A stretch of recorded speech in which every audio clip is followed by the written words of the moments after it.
Vamos dar continuidade então e agora já convidar o associado Gabriel Zanetti. Ele é associado nível 1 e traz o seu case Empreendedorismo Libertador. Vale a pena combater o corporativismo? Boa tarde, boa tarde. Bom, empreendedorismo libertador. Vale a pena combater o corporativismo? Inicialmente eu gostaria de contar um pouco sobre a minha vida. Meu nome é Gabriel, tenho 27 anos e nasci em Santa Teresa, cidade do interior do Espírito Santo. Em Santa Teresa, uma cidade pequena, 25 mil habitantes, sempre fui acostumado com a vida de interior. Aos 8 anos de idade, ia para a escola andando sozinho, sem preocupação com a minha mãe, e a vida lá era sempre muito limitada a festas. Para quem não conhece, Santa Teresa é uma das cidades que mais produzem vinho da região, conhecida até mesmo como a tal fatídica carretela. Se alguém conhece ou não, sabe que é uma festa que é regada a um pouco de vinho. Vai muito do gosto das pessoas, né? Só que, com o passar do tempo, eu percebi que aquilo ali estava ficando pequeno para mim. Eu via que Santa Teresa não passava mais do mesmo. A vida se resumia a ficar ali para sempre e eu sentia vontade de ir para a capital, conseguir ir para outro lugar, passar na faculdade. E aí, então, meu sonho se tornou Vitória. Eu olhava para Vitória e, às vezes, os sonhos pareciam até bobos para algumas pessoas. Mas até então, quando eu era criança, eu não tinha ido ainda num cinema. E eu tinha uma vontade muito grande de ir para Vitória e ir no cinema. E com o passar do tempo, eu via que a capital era um lugar que conseguiria me abrir a cabeça, me colocar em contato com novas pessoas, me colocar, de fato, em contato com empresas de verdade. E eu vi, estou indo para o lugar certo. Pedi aos meus pais, né, para poder vir para Vitória, e meus pais não deixaram na época. Minha mãe falou, meu filho, você não tem condições para Vitória, e caso você queira ir, você tem que ir pelo teu próprio mérito e pelo teu próprio esforço. Desde então, comecei a fazer algumas provas de pré-vestibular, tendo conseguido passar em uma escola particular aqui em Vitória, com bolsa 100% integral. Consegui mudar para Vitória. Naquele início, era tudo meio que insano. Primeiro ano de um jovem do interior em Vitória, eu só queria saber de Rua da Lama, de Triângulo das Bermudas e outras festas. Era muito engraçado, a tentação era muito forte. Tanto que, com o passar do tempo, eu cheguei no final do ano, tentei o vestibular, não passei. Obviamente, a não aprovação foi totalmente mérito dos meus tempos, que eu preferia estar bebendo e não estar estudando. Aconteceu. O que eu pensei? Eu falei, caramba, com o passar do tempo, eu realizei o sonho de vir para Vitória e agora eu vou ter que voltar para o interior? Não posso ficar parado.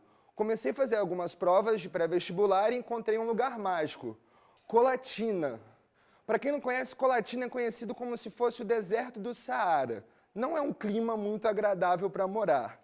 Apesar de pessoas maravilhosas que eu conheci lá, com empresas muito fodas, eu percebia que eu estava me minando.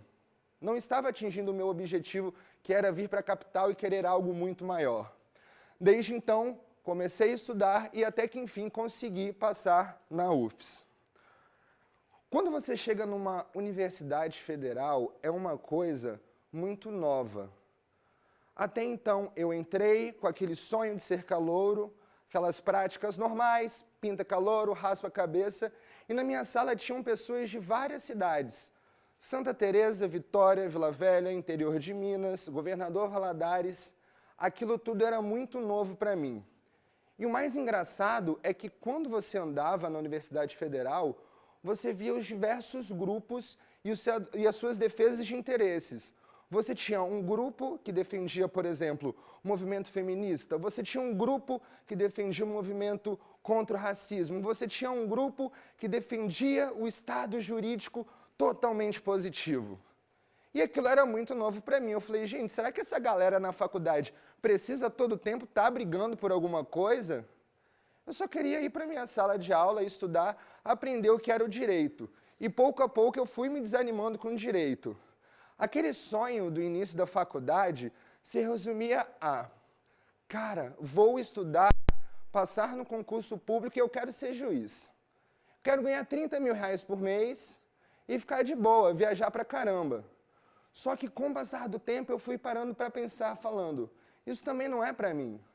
Me imaginar na mesma sala, no mesmo tempo, durante vários anos, não fazia o meu perfil. E depender totalmente também de um Estado, também eu via que eu ficaria infeliz. Com o passar do tempo, ainda me deparei com algumas greves na Universidade Federal, o que se tornou, então, um atraso na minha graduação. O que era para formar em 5 anos, eu formei em aproximadamente a 6, mesmo com todas as aprovações, eu não tive culpa disso. Então, eu comecei a pensar, essa burocracia não me pertence, essa burocracia não é o que eu quero para mim. Foi então que surgiu a Liberfly. A Liberfly foi o meu primeira ideia, junto a outros 2 colegas, de inventar moda e resolver empreender. A faculdade, como tudo era muito engessado, tudo muito era preso, eu queria algo que fugisse um pouco da bolha e fosse fora da curva. A Liberfly veio com uma proposta de oferecer soluções ao consumidor que teve problemas de voo de forma digital e sem burocracia. Então, se você, por exemplo, teve uma mala danificada, você vai conseguir buscar sua compensação. A exemplo, 17 milhões de passageiros todos os anos só no Brasil que possuem esse problema. E detalhe, nesse modelo, esses mesmos passageiros que tiveram suas malas danificadas, que tiveram seu voo prejudicado, lotam todos os anos os nossos aeroportos com serviços de péssima qualidade. Eu falei, aqui tem um mercado para atuar e eu vou atuar aqui dentro mesmo. Começamos a trabalhar, pouco a pouco, sem saber muito de gestão, sem saber muito de marketing, sem saber o tal do CX, como levar experiência para o seu cliente, e começamos a trabalhar. Uma salinha de 7 metros quadrados, com 10 mil reais de vendido de um sócio meu, de um carro que ele vendeu, começamos a trabalhar. Aquela coisa de trabalhar em casa não era tão bom, a gente sentia que precisávamos de um espaço. E pouco a pouco a gente foi crescendo. Começamos com a salinha de 7 metros quadrados, fomos para outra de 35, com aproximadamente 10 colaboradores, fomos para outra com 100 metros quadrados, com aproximadamente 30 colaboradores, e com o passar do tempo, fomos conquistando um pouco do nosso mercado e chegamos a uma equipe de 63 colaboradores e ajudamos mais de 30 mil pessoas do Brasil e do mundo inteiro a conseguirem uma indenização. Aquela pessoa que veio do interior, cotista, sem saber muito bem o que eu queria fazer, pouco a pouco eu sentia que estava chegando ao meu propósito. E não tinha muito medo de fazer as coisas, não. Fomos para a Europa, abrimos a empresa em Portugal e vamos falando, o céu é o nosso limite. Só que alguém sempre tentava barrar o nosso trabalho. E aí que surge a OAB na nossa vida. Simplesmente, depois de sermos aprovados em programas de capacitação e mentoria da Endeavor Scale Up, uma das maiores do Brasil, a OAB chega com uma ação civil pública contra a Liberfly. Inicialmente foi do Rio de Janeiro. Depois veio uma do Espírito Santo. Tentavam bater na gente de todas as formas, falando, a sua propaganda é ilegal. A sua forma de captação de cliente é ilegal. Vocês estão tirando o nosso trabalho. Inclusive, chegou até mesmo de um momento eu ver um membro da alta cúpula falando em uma live para todo mundo. Nós temos que parar esses meninos, caso contrário, eles vão roubar o nosso trabalho. E nisso começou uma enxurrada de notícias. Exame, Globo, Estadão, todo mundo criticando todas as startups do setor. Mesmo assim, isso nunca foi algo que nos desanimou. Até porque uma instituição que quer proibir logo em uma máscara, como importância de você estar vendendo e fazendo publicidade do seu escritório, meu amigo, eu falei, essa não é instituição, eu não quero essa organização regulando minha vida. Vou continuar a trabalhar. E nisso eu falei, cara, por que que hoje nós nos minamos da nossa vontade de fazer a diferença? Por que que hoje o empreendedor no Brasil, ele não é livre? Tudo ele encontra impasse, tudo ele encontra regulação. Não deveria ser ao contrário? E para lembrar, a própria OAB, através do Conselho Federal, está propondo a criminalização do nosso modelo de negócio. Aí você para pensar, É crime gerar emprego? É crime desenvolver a sociedade?